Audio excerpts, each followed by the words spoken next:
Okay, these are pictures coming in from Kolkata. It seems that these are Trinamool cadres, or we'll try to understand what is this, but these are protests outside the CEO or the Chief Electoral Officer office in Kolkata, right? This is escalation of political aggression, it seems, in Bengal. This comes on the back of the Supreme Court taking a tough posture against the Bengal government and its obstructionism of the SIR, against its combat with the Election Commission, and the manner in which the Supreme Court has come out hammer and tongs against the Bengal government, specifically the Bengal DGP. This seems like protests now. Whether these are Trinamool protests or these are victory protests, we have to check. Can we get the audio there?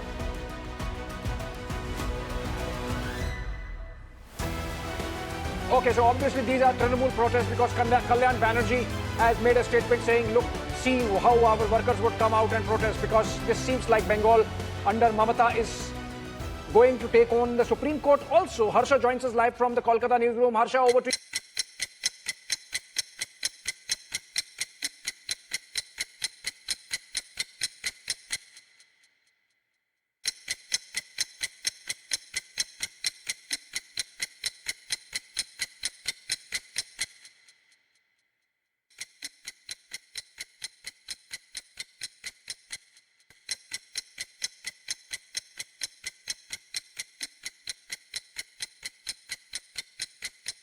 SIR को लेकर के पूरे देश में जो भी विरोधी थे बीजेपी के, उनके लिए एक ही बात ये थी कि बीजेपी जो है वो एसआईआर जानबूझकर कर रही है ताकि उन्हें वोटों में, इलेक्शंस में, वोट बैंक में फायदा मिल सके। एसआईआर की कॉन्स्टिट्यूशनैलिटी को लेकर के सुप्रीम कोर्ट में भी चैलेंज किया गया था। एसआईआर की शुरुआत बिहार से हुई थी, तो स्वाभाविक सी बात है जब सुप्रीम कोर्ट का रिसेंटली जजमेंट आया है एसआईआर के ऊपर, तो वो बिहार केंद्रित जजमेंट आया है।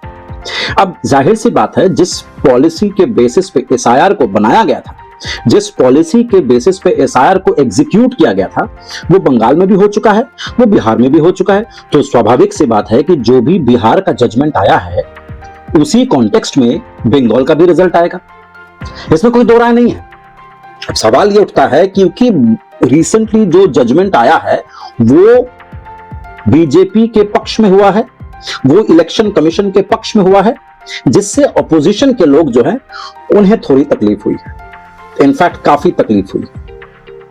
तो समझते हैं इस वीडियो में कि एक्चुअली में सुप्रीम कोर्ट ने कहा क्या है, सच्चाई क्या है और प्रोपेगेंडा और नैरेटिव क्या चलाई जा रही है हमारे देश के डेमोक्रेसी के खिलाफ, हमारे देश की जो रूलिंग पार्टी है भारतीय जनता पार्टी, उसके खिलाफ। तो आखिरकार सुप्रीम कोर्ट ने वो फैसला सुना ही दिया जिसे सुनने के बाद पूरे अपोजिशन के कैंप में एक सन्नाटा छा चुका है, एक सन्नाटा छा चुका है। जो लोग इलेक्शन कमीशन को एक डिक्टेटर का दर्जा दे रहे थे, जो लोग इलेक्शन कमीशन की रवैये को एक डिक्टेटर के साथ कंपेयर कर रहे थे, जो लोग एसआईआर को एनआरसी का ट्रेलर बता रहे थे, हमारे बंगाल में ममता बनर्जी जो तत्कालीन मुख्यमंत्री थी, उन्होंने जमकर विरोध किया था एसआईआर का, और साथ ही साथ उन्होंने यह भी कह दिया था अपने वोटर्स को, जनता को मूर्ख बनाने के लिए, बेवकूफ बनाने के लिए, कि भैया जो एसआईआर है ये एक्चुअली में ट्रेलर है, किसका, जो पूरी पिक्चर है जिसका नाम एनआरसी है। इन सारे मुद्दों को, इन सारे क्रिटिसिज्म्स को सुप्रीम कोर्ट ने एक सिंगल लाइन से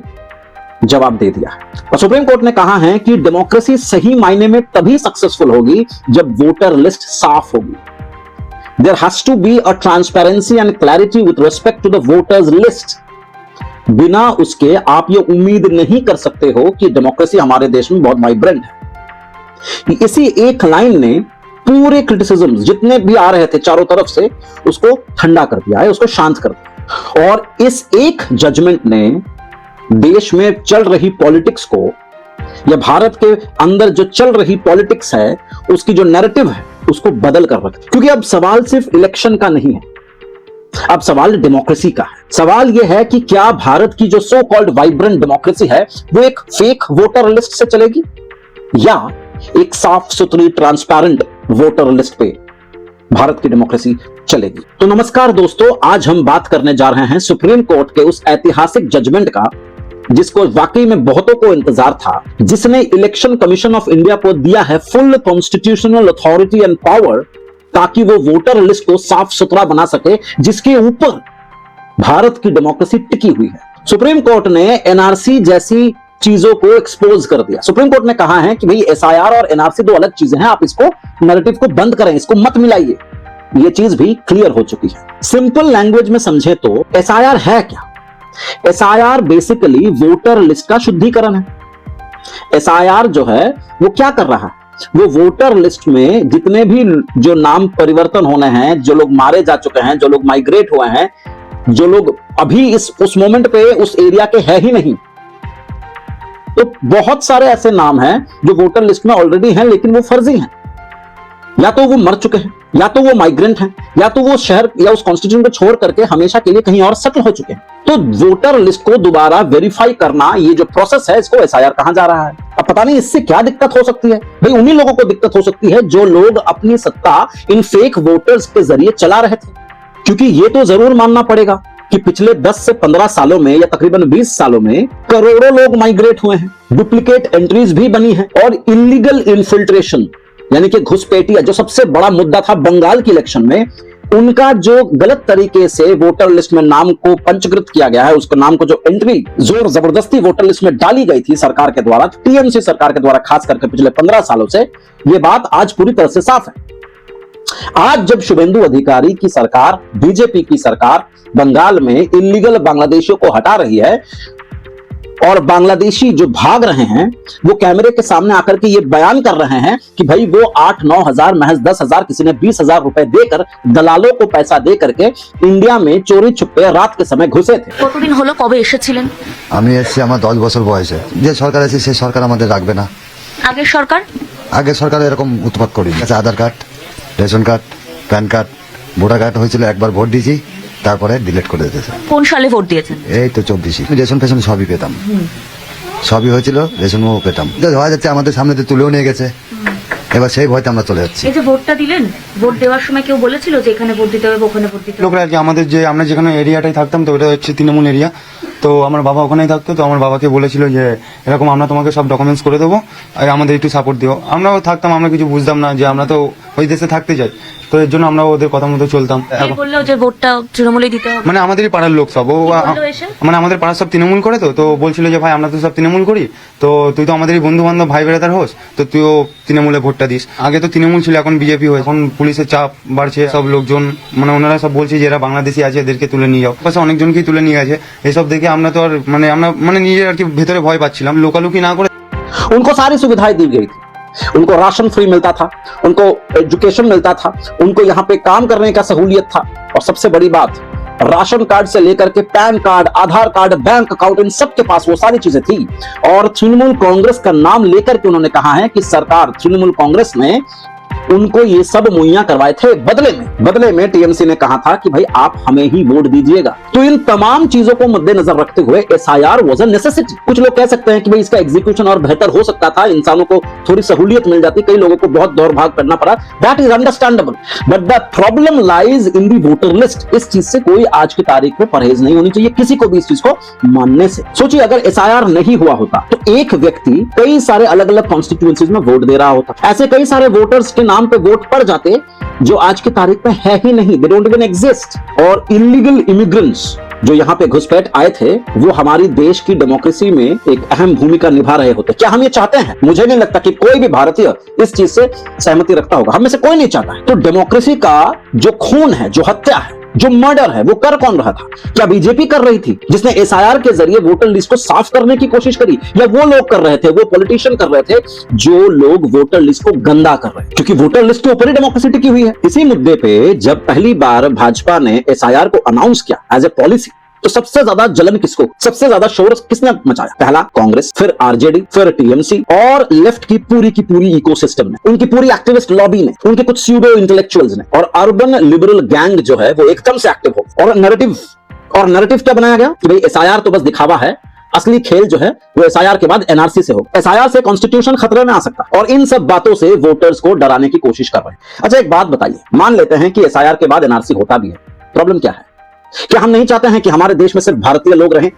या वो लोग रहे जिनको एक्चुअली में भारत की सिटीजनशिप दी गई है। कोई भी ऐरा गैरा नत्थु खैरा कि अपने देश से भाग करके यहाँ पे सेटल हो सकता है क्या? हमारा देश जो है ये कोई गेस्ट हाउस है क्या कि यहाँ पे कोई भी आके बैठ सकता है? ये कोई धर्मशाला है क्या हमारे देश के प्रॉब्लम्स कुछ कम है जो हम दूसरों के प्रॉब्लम्स को सॉल्व करेंगे? 80 करोड़ लोगों को खाना दिया जाता है, राशन दिया जाता है फ्री ऑफ कॉस्ट। तो उस 80 करोड़ में कितने भारतीय ये चाहेंगे कि वो 80 करोड़ जो राशन है लोग हैं वो 80 करोड़ के 80 करोड़ भारतीय हो? कितने लोग अपना हिस्से का खाना एक विदेशी एक घुसपैठ के लिए छोड़ना चाहते हैं? सीधी सी बात, तो सीधी सी बात है। लेकिन इन सब के बावजूद जब सुप्रीम कोर्ट का फैसला आता है तो सुप्रीम कोर्ट कहती है कि रिप्रेजेंटेशन ऑफ पीपल्स एक्ट और कॉन्स्टिट्यूशन के आर्टिकल 324 के तहत इलेक्शन कमीशन के पास पूरी आजादी और कॉन्स्टिट्यूशनल अथॉरिटी है कि वो वोटर लिस्ट को वेरीफाई कर सकता है। कोर्ट ने बिल्कुल क्लियर तरीके से कहा कि फ्री और फेयर इलेक्शन सिर्फ वोटिंग मशीन के ऊपर डिपेंड नहीं करती। केवल वोटिंग मशीन डिसाइड नहीं करती है कि कितनी फ्री एंड फेयर इलेक्शन हो रही है, भाई वोटर लिस्ट भी मैटर करता है कि वो कितना साफ है। और ये बात पूरी तरीके से स्पष्ट कर दी है सुप्रीम कोर्ट ने। मतलब अपोजिशन जो डेमोक्रेसी बचाओ का ड्रामा कर रहे थे, सुप्रीम कोर्ट ने उसी ड्रामे को पूरी तरीके से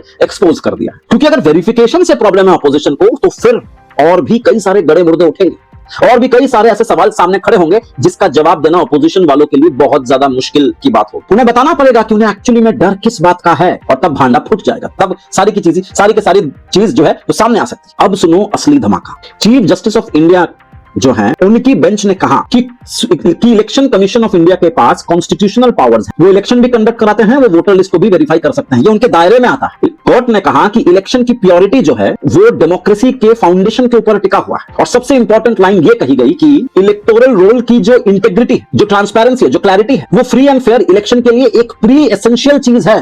बिना इसके आप फ्री एंड फेयर इलेक्शन करवा ही नहीं सकते। यानी अगर वोटर लिस्ट ही फेक है तो इलेक्शन कैसे फ्री एंड फेयर हो सकता है? कैसे हो सकता है? कोर्ट ने यह भी बोला कि इलेक्शन कमीशन के पास जहां तक सिटीजनशिप वेरिफिकेशन की बात है वो पावर उनके पास लिमिटेड है, इसमें कोई दो राय नहीं। मतलब अगर किसी वोटर की एलिजिबिलिटी वोट देने में डाउटफुल है तो वेरिफिकेशन उसका प्रॉपर तरीके से हो सकता है। और अपोजिशन इस बात से पूरी तरीके से हिल चुकी, क्योंकि उनका जो वोट बैंक है, जो फेक वोटर्स के ऊपर जो उनकी राजनीति चलती है, वो डगमगाने लगी है। अब कई सारे ऐसे लोग हैं जो कह रहे हैं कि सुप्रीम कोर्ट बिक चुका है, सुप्रीम कोर्ट में अब जस्टिस नहीं मिल सकता है। देखिए ये सब कहने की बातें हैं। मुझे आप बताइए कि देखिए सुप्रीम कोर्ट का मुझे नहीं पता कि वाकई में वो बिकी है कि नहीं बिकी, ये तो वो लिबरल इंटेलेक्चुअल्स जानते होंगे। मैं सिर्फ इतना जानता हूं कि बंगाल में घुसपैठिए थे, बंगाल में लाखों की तादाद पे घुसपैठिए थे, बंगाल में लाखों लोग जो मारे जा चुके हैं पिछले 10-15 सालों में या 20 सालों में, उनके नाम पे वोट आज भी 2026 से पहले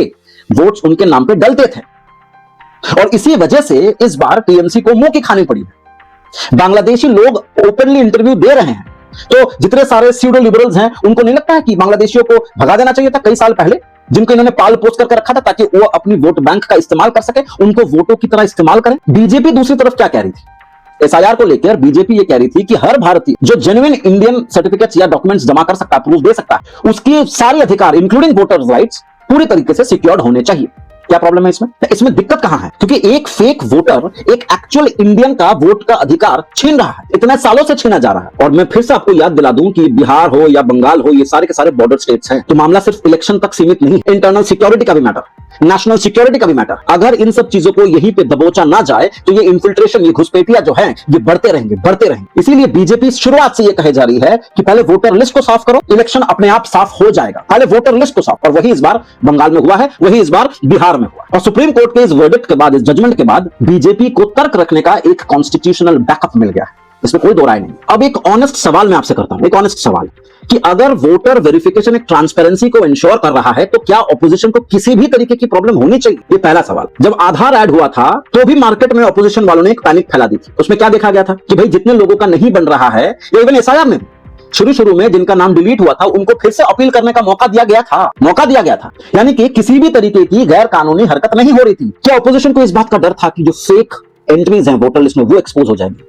क्या उनको इस बात का डर था कि वो एक्सपोज हो जाएंगे, उनकी पॉलिटिकल पार्टी, उनकी एजेंडा एक्सपोज हो जाएगी, जो इंटरनली इंडिया को खोखला कर रहे थे by allowing the infiltrators to settle in Indian soil? आज सुप्रीम कोर्ट का ये वर्डिक्ट इन सारे संभावनाओं को चिल्ला कर हमारे सामने रख रहा है कि ऑपोजिशन का उद्देश्य कितना गंदा, घिनौना और डरावना हो सकता है भारत की इंटेग्रिटी, भारत की यूनिटी, भारत की समृद्धि के लिए। दोस्तों, समाप्त करने से पहले एक बात मैं जरूर कहना चाहता हूं कि सुप्रीम कोर्ट ने ये बात क्लियर कर दिया है कि डेमोक्रेसी जो है वो इमोशन पे नहीं चलती, इंस्टीट्यूशनल इंटेग्रिटी पे चलती है। और इलेक्शन कमीशन ऑफ इंडिया का काम यही है, इसी इलेक्टोरल इंटीग्रिटी को इंश्योर करना, उसके अंदर ट्रांसपेरेंसी और क्लैरिटी प्रोवाइड करना, क्योंकि हमारा अल्टीमेट उद्देश्य यह है कि सिर्फ और सिर्फ केवल और केवल भारतीय ही वोट देंगे और दूसरा कोई नहीं देगा। तो आप कमेंट सेक्शन में मुझे बताइएगा कि क्या फेक वोटर्स को वोटिंग लिस्ट से हटाना जरूरी था। मैं आपके हर कमेंट्स का जवाब देने का पूरी तरीके से कोशिश करूंगा।